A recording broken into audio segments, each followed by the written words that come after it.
Hello. Doing well. Excited to be back out here. Look, great weather. Guys are going to come out here and compete, so it's going to be a fun day.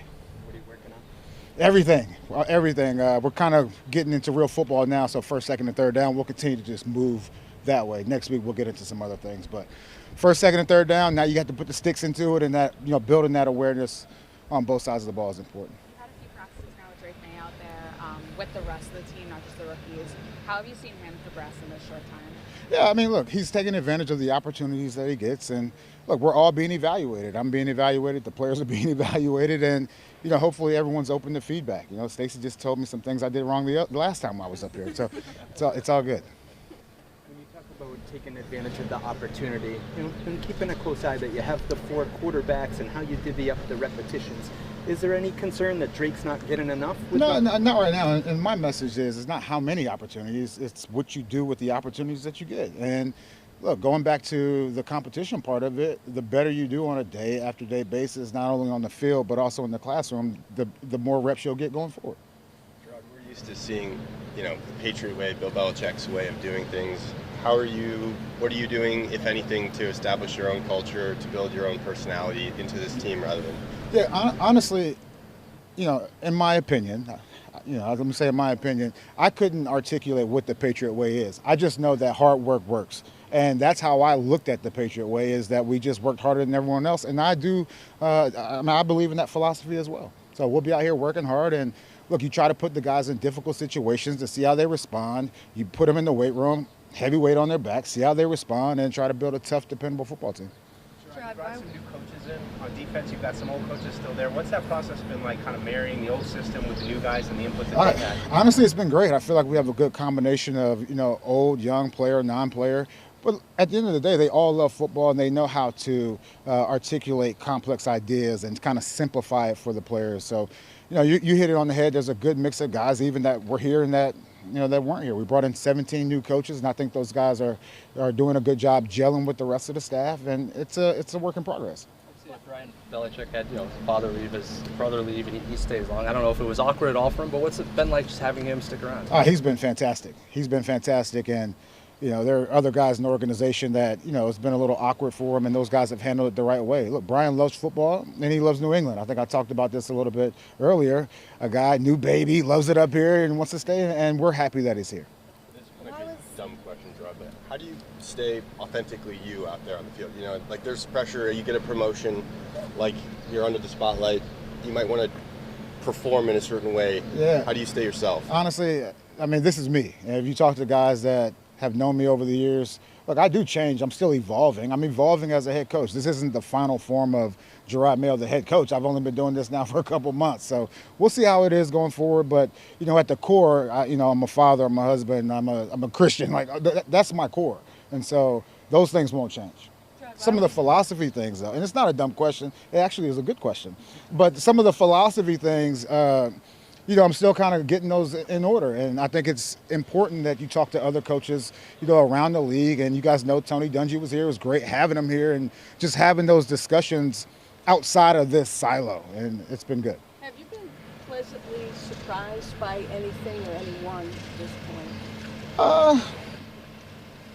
That's hard to say. I think the guys, no matter what group we're talking about, and right now, I know you heard this before, but there are no starters. Just being able to mix and match different groups, that's a hard one. Keon's doing a good job for us, and I would say also, Keon's kind of taking that step forward as far as being a leader. Not as much vocally, but you see him actually leading the groups and working well. So if you need a name, that's to go. Jerod, at quarterback. Oh, that was rude. Hold on, here we go. You're You're that guy that takes the baseball from the kid. Hey, take the baseball from the kid. Come on.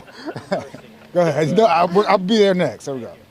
Why was Evan Rothstein someone that you wanted to keep on your staff, and how would you describe his new role moving forward? Yeah, I don't know if it's a good or a bad thing, but Evan Rothstein has worked with, a lot of first-year head coaches, so he has the knowledge.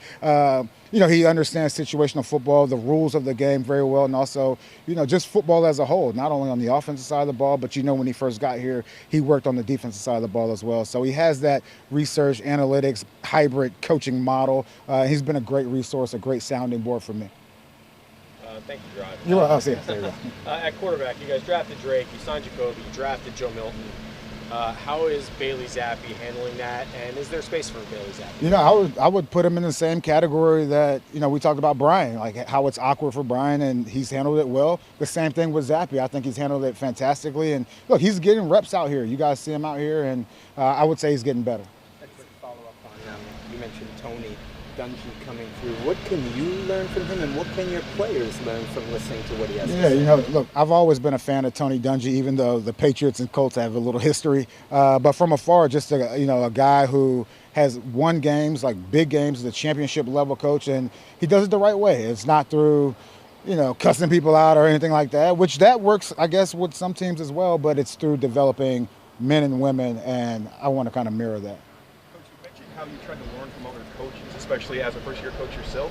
It's been a lot of talk about offense, but defensively, have there been any systems that you've kind of caked into your eye a little bit as you try to evolve with your unit? Yeah, you know, honestly, you know, when you think, I mean, it's a very interesting question. So defensively, we're always looking at new schemes. And I would also say, you know, when we're scouting teams in college, we're also looking at schemes that are being run in colleges as well. Think about even going back to my rookie year with the Wildcat offense. I saw that in college with, you know, McFadden and Felix Jones, and then it kind of matriculated its way up here to the NFL. It's the same thing now where, all right, what's coming down the pipe, not only defensively, but also offensively? Like, what can we expect coming down the pipe into the NFL ranks? So I watch it all, and we're a game plan team, as I always say, and we're going to do what's best for our team to win games. As someone who, like, if we needed a name for someone who's kind of impressed you so far, can you just expand a little bit upon, you kind of mentioned how he's taken that step forward. Yeah. What do you mean by that? Yeah, look, his versatility, he's always been a strong guy, but I would say he's even stronger now, and he's doing a good job. He's here each and every day, and in the meeting rooms, he's actually, you know, kind of talking and leading those conversations, which I think is important. And we always talk about that year two jump being that's the biggest jump you're going to have. I mentioned earlier, you know, Bailey's out here getting reps. Did those reps, obviously, as a practice since we were here last, has the way in which those quarterback reps have been distributed changed a lot since that first day? You know, you would hope, you know, by the end of the spring that everyone has, you know, had a significant amount of reps where you can evaluate those guys. And look, you guys aren't out here every day. We kind of give you a snapshot, and I think you bring up a good point. But every practice is its own.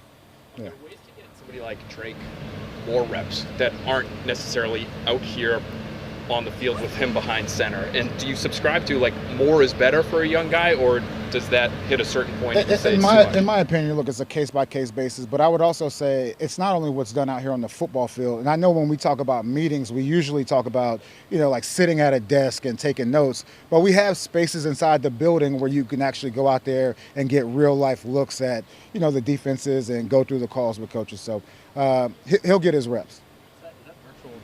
I know Elliot Wolf mentioned something yesterday on a radio show about that. Look, the virtual stuff is great, and that's another way that, you know, you can steal some of those reps without being on the football field. And absolutely, we're interested in that type of technology. We have rooms in the building that have some of that technology. You know, but obviously technology changes every single day.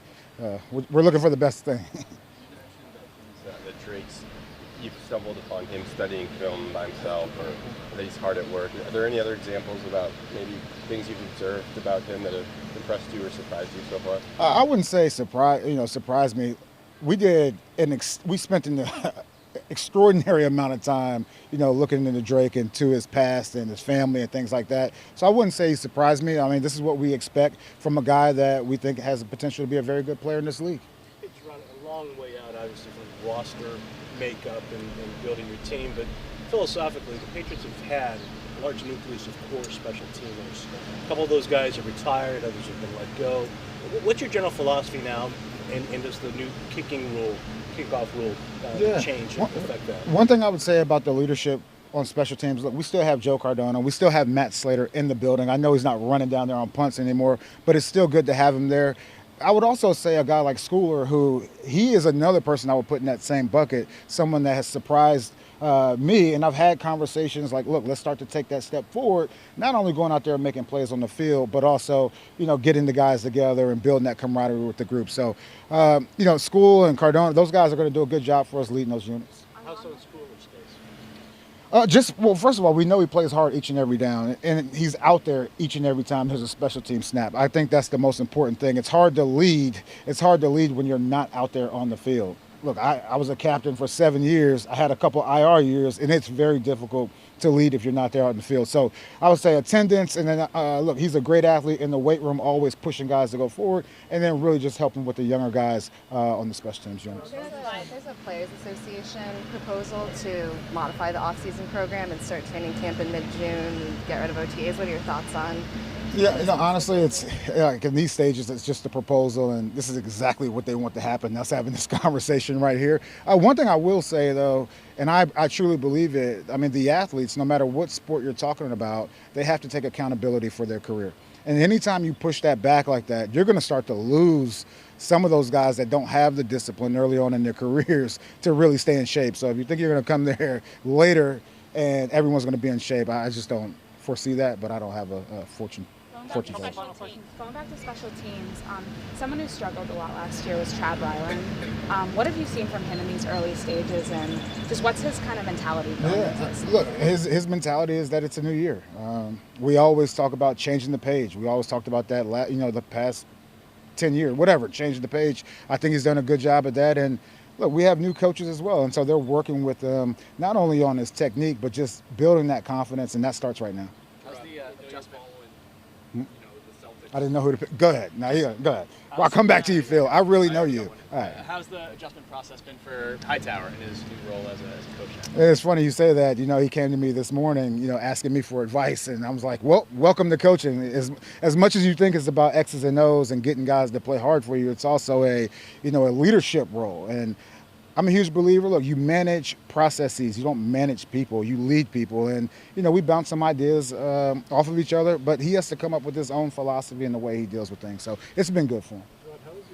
He should apologize to me when I coached him. He kind of gave me those same headaches. How's your relationship and rapport change with DeMarcus Covington in your new roles? We've had a great working relationship and even a great relationship off the field, even our families. And we see things, the same for the most part. And there are also things that you got to have those conversations, and come to a final conclusion. I think he understands that. Once again, we'll see as we start to build into real football, like how it works out. But right now it's going well. That's good. Oh, yeah, Phil, sorry.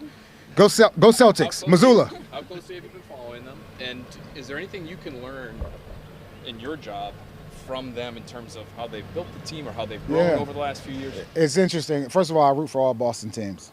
Hey, second of all, I would say, look, I've known Joe before he was the head coach of the Celtics. And it kind of happened a little bit different, not a traditional way, but at the same time, he was out here, 2 summers when he was just assistant coach. So we've had that relationship and always stayed in contact. We talk ball. We talk about how to, deal with the people, right? I think at the end of the day, it's all about the people. And he's been a great resource for me. Go Celtics. All right. Take care.